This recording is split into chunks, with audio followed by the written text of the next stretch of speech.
Hello, today I will be talking to you about analysis of single-cell RNA-seq data. I will begin by introducing the dataset. The dataset comprises of human pancreas cells from various donors.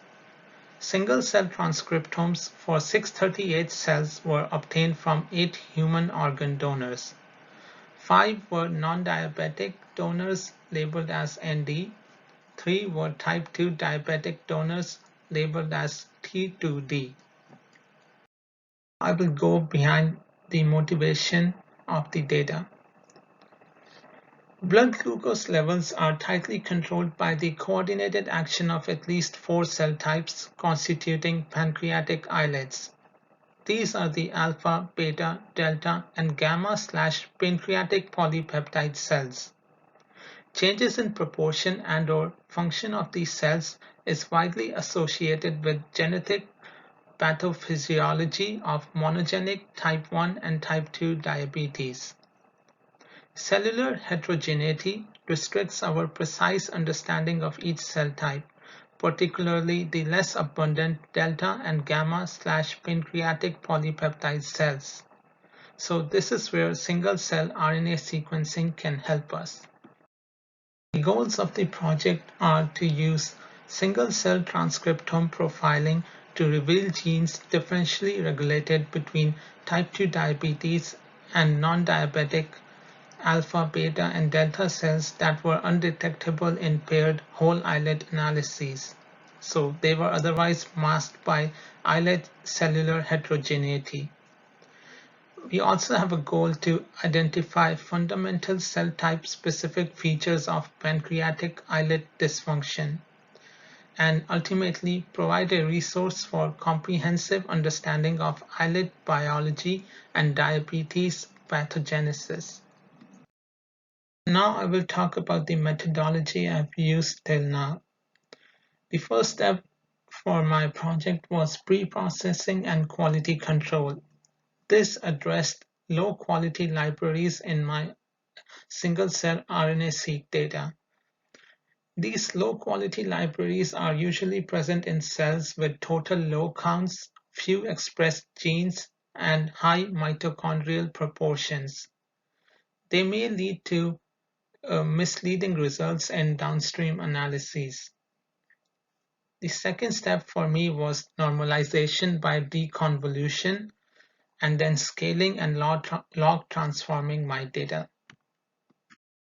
My next step was focused on dimension reduction and clustering of the data.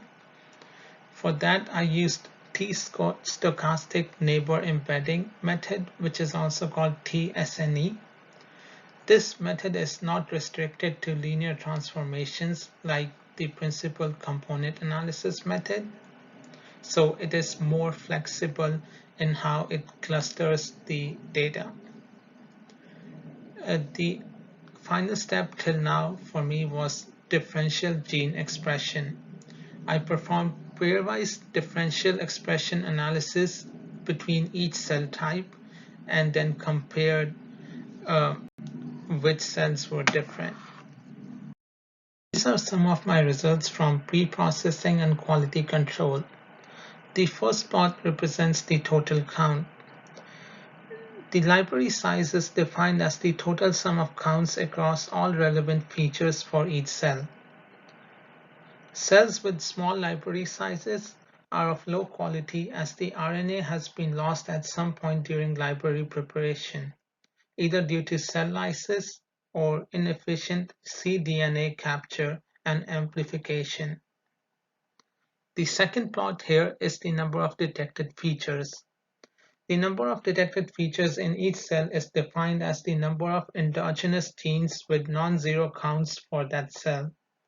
Any cell with very few expressed genes is likely to be of poor quality as the diverse transcript population has not been successfully captured.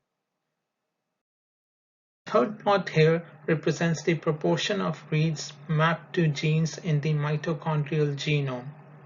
High proportions are indicative of poor quality cells. presumably because of loss of cytoplasmic RNA from perforated cells.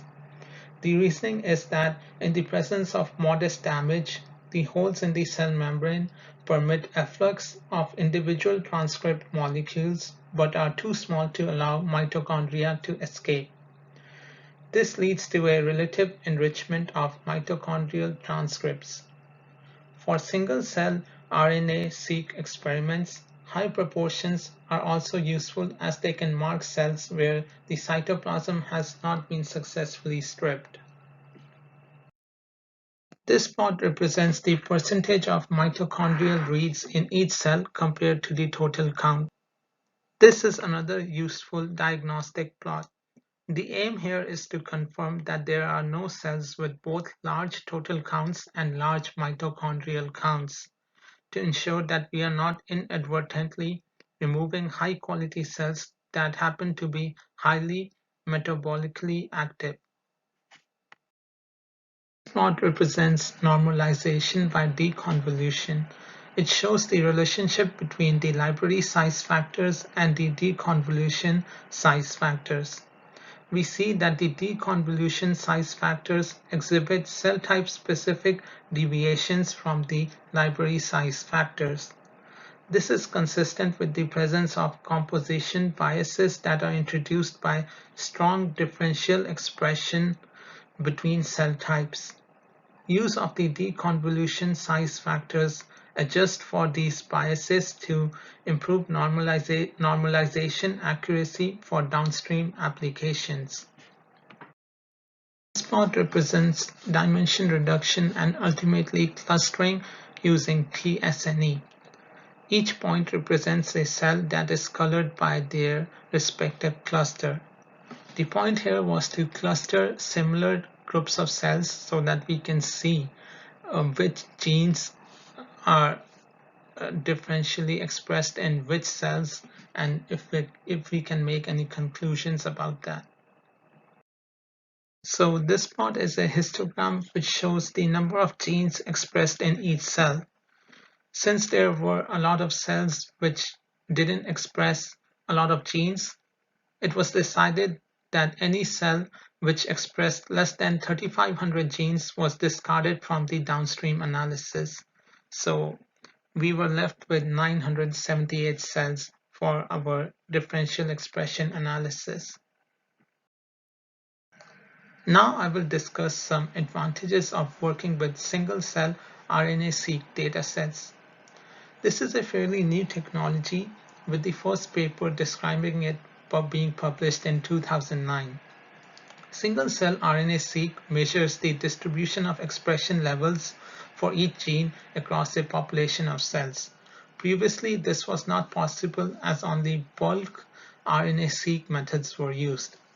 This allows us to study biological questions in which cell-specific changes in transcriptome are important. These include cell type identification, heterogeneity of cell responses, etc. This is also useful because there are commercial platforms available like 10x Genomics Chromium.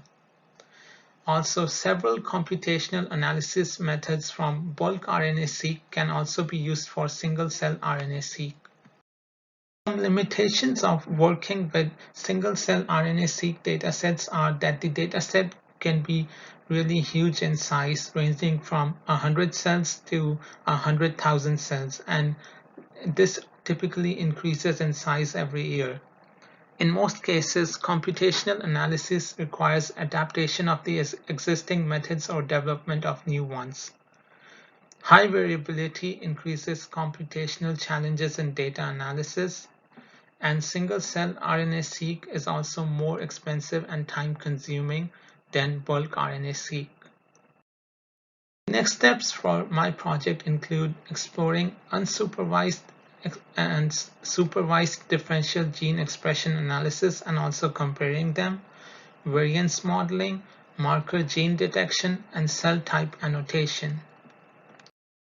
Conclusion: single-cell RNA-seq data can help in transcriptional profiling of thousands of cells.